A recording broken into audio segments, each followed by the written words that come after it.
You ever thought about how designers design a pattern for variegated thread like this one? So you can see variegated means that it has all the types of different colors blended in one skein. So there are like turquoise, light blue, yellowish, green, all the colors in one skein. It's gorgeous. I'm going to show you today how I'm going to use my FlossCross app to design a pattern. And if you are waiting at the end, I'm going to have a surprise for you as well. So let's get started.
there you have it. I hope you liked the video and you learned a lot about how to design a pattern without AI.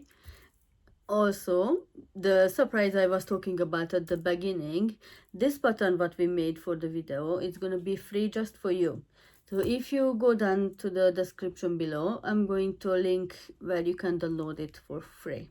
I hope you're gonna enjoy it. If you like this type of video, please subscribe. I'm going to post every single Sunday.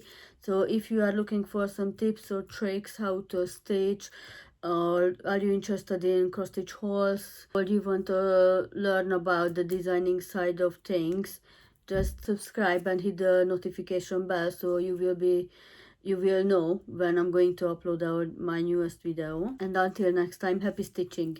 Bye.